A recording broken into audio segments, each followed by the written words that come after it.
990টি পদে স্থানীয় সরকার বিভাগে বিশাল একটি নিয়োগ বিজ্ঞপ্তি প্রকাশিত হয়েছে।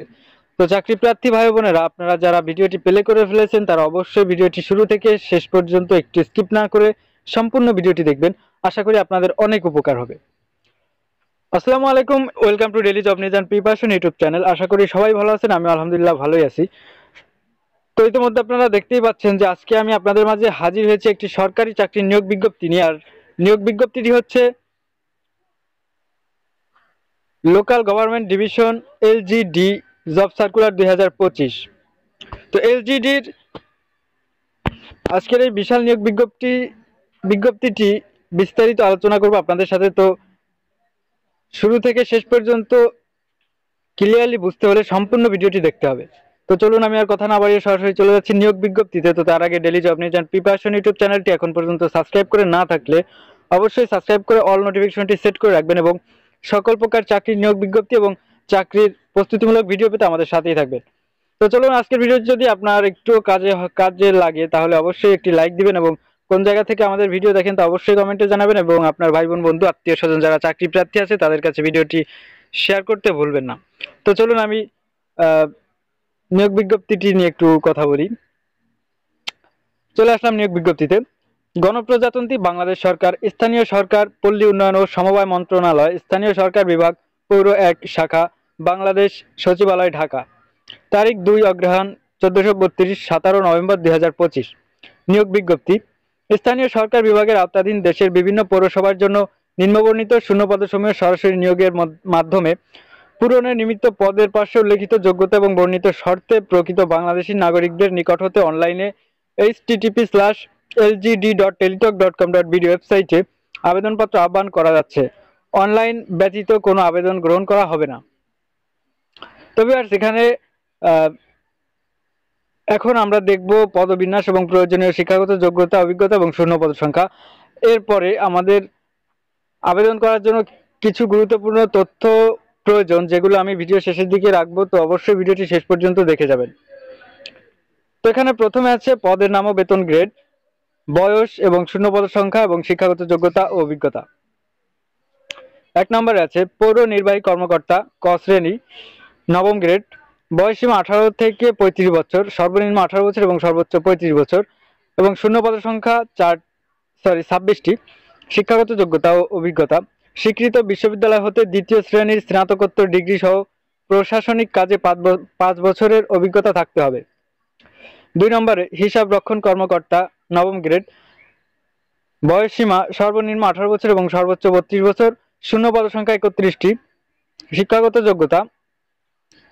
কোন স্বীকৃত বিশ্ববিদ্যালয় হতে বাণিজ্য বিভাগে ন্যূনতম দ্বিতীয় শ্রেণী বা সমমানের সিজিপিএতে স্নাতকোত্তর ডিগ্রি অথবা 4 বছর মেয়াদী স্নাতক সম্মান ডিগ্রি। হিসাব রক্ষণ কাজে 2 বছরের বাস্তব অভিজ্ঞতা সম্পন্ন প্রার্থীকে অগ্রাধিকার দেওয়া হবে।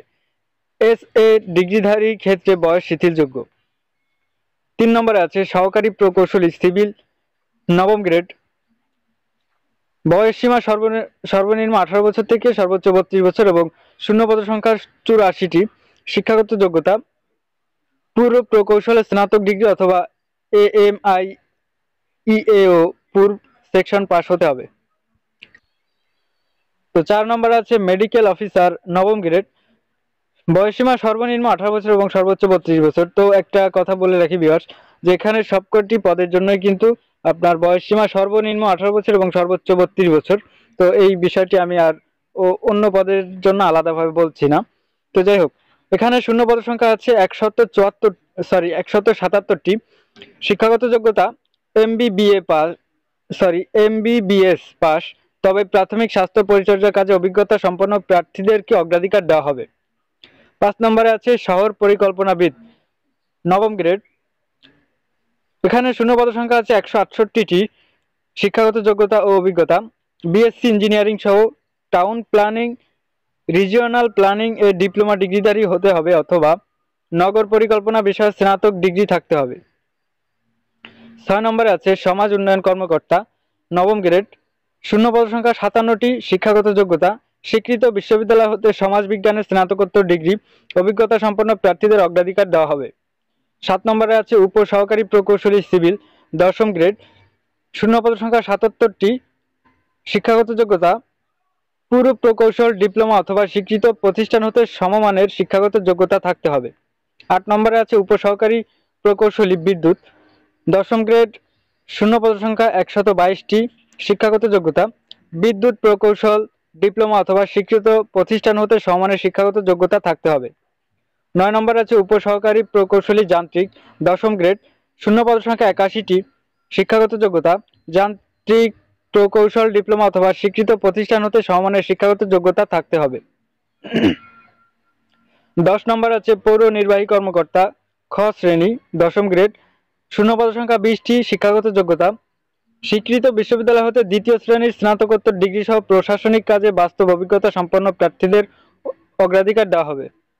11 নম্বরে আছে প্রশাসনিক কর্মকর্তা, ক শ্রেণী, 12তম গ্রেড, শূন্য পদসংখ্যা 45টি, শিক্ষাগত যোগ্যতা কোনো বিশ্ববিদ্যালয় হতে দ্বিতীয় শ্রেণীর স্নাতক ডিগ্রি প্রশাসনিক কাজে অভিজ্ঞ প্রার্থীদের অগ্রাধিকার প্রদান করা হবে। 12 নম্বরে আছে প্রশাসনিক কর্মকর্তা, খ শ্রেণী, 13তম গ্রেড, শূন্য পদসংখ্যা 9টি, শিক্ষাগত যোগ্যতা স্বীকৃত বিশ্ববিদ্যালয় হতে দ্বিতীয় শ্রেণীর স্নাতক ডিগ্রি প্রশাসনিক কাজে অভিজ্ঞ প্রার্থীদের অগ্রাধিকার প্রদান করা হবে। তবে এখানে আমরা দেখে নিলাম পদবিন্যাসগুলো এবং প্রয়োজনীয় শিক্ষাগত যোগ্যতা, অভিজ্ঞতা এবং বয়স সীমা। তো এখানে আমাদের আবেদন করার জন্য কিছু শর্তাবলী এবং নিয়ম নীতি রয়েছে, সেগুলো অবশ্যই আমাদের জেনে নিতে হবে। এবং এখানে কবে থেকে কবে পর্যন্ত আপনারা আবেদন করতে পারবেন সে বিষয়টি আমি আপনাদের ক্লিয়ারলি বুঝিয়ে দিচ্ছি। তো তার আগে এখন পর্যন্ত যারা ভিডিওটি দেখেছেন তারা অবশ্যই ভিডিওতে একটি লাইক দিবেন এবং আপনাদের আজকের এই ভিডিওটি কেমন লেগেছে তা অবশ্যই কমেন্টে জানাবেন। এবং আমার যদি ভিডিওতে কোনো প্রকার ভুল ত্রুটি বা কোনো সমস্যা থেকে থাকে তাহলে অবশ্যই কমেন্টে উল্লেখ করবেন, তা আমি পরবর্তীতে শুধরে নেওয়ার চেষ্টা করব। এবং আপনাদের ভাই বোন বন্ধু আত্মীয় স্বজন যারা চাকরি প্রার্থী আছে তাদের কাছে ভিডিওটি অবশ্যই শেয়ার করে রাখবেন, হয়তোবা আপনার একটি শেয়ারের মাধ্যমে তাদের অনেক বড় উপকার হতে পারে। তো যাই হোক, এখানে আবেদন করার জন্য কিছু শর্তাবলী এবং নিয়ম নীতি রয়েছে, সেগুলো আমরা এখন একটু দেখে নিই। আবেদন ফর্ম পূরণ এবং পরীক্ষা অংশগ্রহণের ক্ষেত্রে নিম্নবর্ণিত শর্তাবলী অবশ্যই অনুসরণ করতে হবে। 1 নম্বরে আছে 1/11/2025 তারিখে প্রার্থীদের বয়স পূর্ববর্তী ছকের 3 নং কলামে বর্ণিত বয়সসীমার মধ্যে হতে হবে। এসএসসি সনদের ভিত্তিতে বয়স নির্ধারণ করা হবে। বয়স প্রমাণের ক্ষেত্রে এফিডেভিট গ্রহণযোগ্য নয়।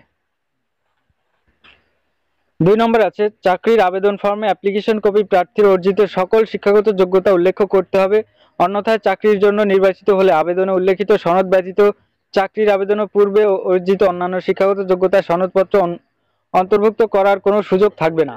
তো এখানে যারা আবেদন করবেন তারা অবশ্যই আপনাদের সর্বশেষ অর্জিত শিক্ষাগত যোগ্যতা এবং অভিজ্ঞতা এখানে উল্লেখ করবেন। 3 নম্বরে আছে সরকারি, আধা সরকারি ও স্বায়ত্তশাসিত প্রতিষ্ঠানে কর্মরত প্রার্থীদের অবশ্যই যথাযথ কর্তৃপক্ষের অনুমতিক্রমে আবেদন করতে হবে। সকল প্রার্থীকে প্রযোজ্য ক্ষেত্রে মৌখিক পরীক্ষার সময় নিয়োগকারী কর্তৃপক্ষ কর্তৃক প্রদত্ত অনাপত্তি পত্রের মূল কপি জমা দিতে হবে। এক্ষেত্রে কোনো অগ্রিম কপি গ্রহণ করা হবে না। 4 নম্বরে আছে নিয়োগের জন্য প্রার্থী নির্বাচনের ক্ষেত্রে পৌরসভার ও সরকারের বিদ্যমান বিধিবিধান এবং পরবর্তীতে এ সংক্রান্ত বিধিবিধানে কোনো সংশোধন হলে তা অনুসরণপূর্বক লিখিত, ব্যবহারিক, প্রযোজ্য ক্ষেত্রে ও মৌখিক পরীক্ষা অনুষ্ঠিত হবে। কেবল লিখিত পরীক্ষা উত্তীর্ণ প্রার্থীগণ ব্যবহারিক প্রযোজ্য ক্ষেত্রে মৌখিক পরীক্ষা অংশগ্রহণের জন্য বিবেচিত হবেন। এখানে যারা লিখিত পরীক্ষা উত্তীর্ণ হবেন তারা কিন্তু, যদি আপনি যে পদে আবেদন করবেন সেই পদের জন্য যদি ব্যবহারিক পরীক্ষা থাকে তাহলে সেই ব্যবহারিক পরীক্ষার জন্য উন্নীত হবেন এবং সেখান থেকে আপনি যদি পাশ করেন তাহলে আপনাকে পরবর্তীতে মৌখিক পরীক্ষা অংশগ্রহণের সুযোগ দেওয়া হবে এবং সেখানে আপনি পরীক্ষা যদি পাশ করে যান তাহলে আপনার চাকরি কনফার্ম। যাই হোক, 5 নম্বর আছে চাকরির জন্য আবেদন আগামী 20/11/2025 তারিখ সকাল 10টা হতে 15/12/2025 তারিখ বিকাল 5টা পর্যন্ত অনলাইনে আবেদন দাখিল করতে পারবেন। তো যাই হোক ভিউয়ার্স, এখানে কিন্তু আবেদন প্রক্রিয়া ইতিমধ্যে সম্পন্ন হয়ে গেছে এবং আগামী 12 তারিখের মধ্যে আপনাদের আবেদন প্রক্রিয়া সম্পন্ন করে ফেলতে হবে। 12 তারিখ না, 15 তারিখ, আগামী 15 তারিখ বিকাল 5টা পর্যন্ত আপনারা আবেদন করতে পারবেন। তো সকলের জন্য একটি বিষয় উল্লেখ্য যে শেষ সময় এবং তারিখের জন্য অপেক্ষা না করে হাতে পর্যাপ্ত সময় নিয়ে আবেদন প্রক্রিয়া সম্পন্ন করে ফেলবেন। তো 6 নম্বরে আছে প্রার্থীর যোগ্যতা যাচাই।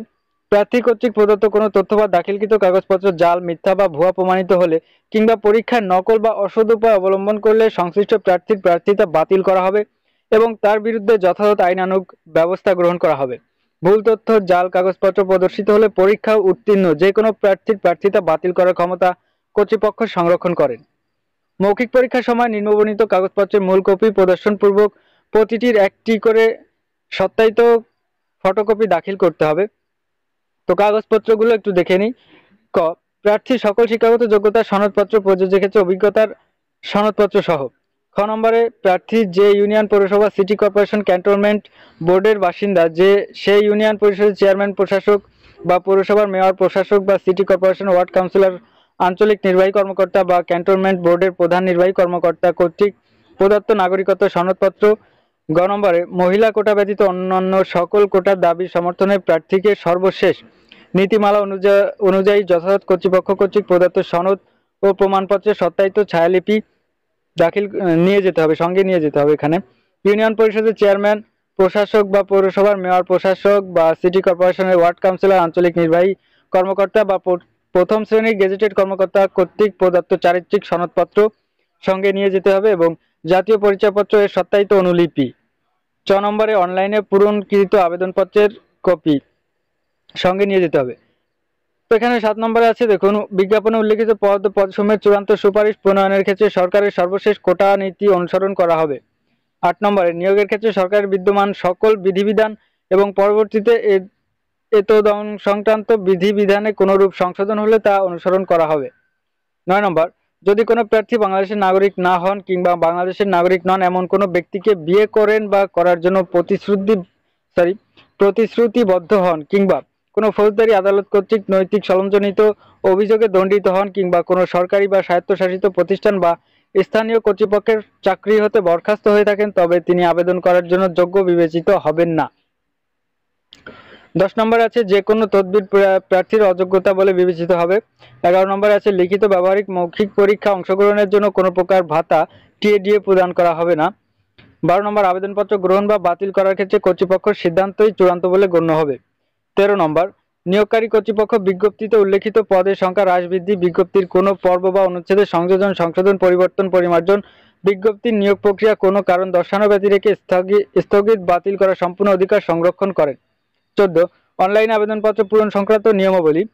তো এখানে আবেদন করতে বিভিন্ন ক্ষেত্রে কিন্তু আমরা অনলাইনের দোকান থেকে আবেদন প্রক্রিয়া সম্পন্ন করে থাকি, সেক্ষেত্রে আমাদের বিষয়টি না জানলেও চলবে, তাই আমি এই বিষয়টি স্কিপ করে যাচ্ছি। কিন্তু এখানে পরীক্ষার ফি বাবদ আমাদের কত টাকা প্রদান করতে হবে সেই বিষয়টি একটু জেনে নিই।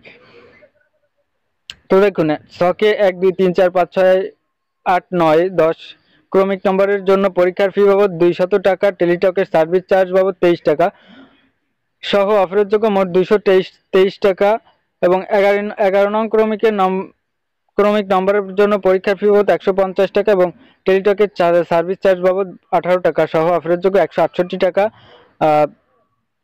প্রদান করতে হবে। তো ভিউয়ার্স, এই ছিল আজকের নিয়োগ বিজ্ঞপ্তি। আশা করি আপনাদের A to Z ক্লিয়ারলি বোঝাতে সক্ষম হয়েছি। তো যদি কোনো প্রকার ভুল ত্রুটি বা অস্পষ্টতা থেকে থাকে তাহলে অবশ্যই কমেন্টে জানাবেন, তার সমাধান দেওয়ার চেষ্টা করব ইনশাল্লাহ। তো আজকের ভিডিও এই পর্যন্ত ছিল, দেখা হবে নতুন কোনো ভিডিওতে। সেই পর্যন্ত সবাই ভালো থাকুন, সুস্থ থাকুন। আজকে এখানে বিদায় নিচ্ছি।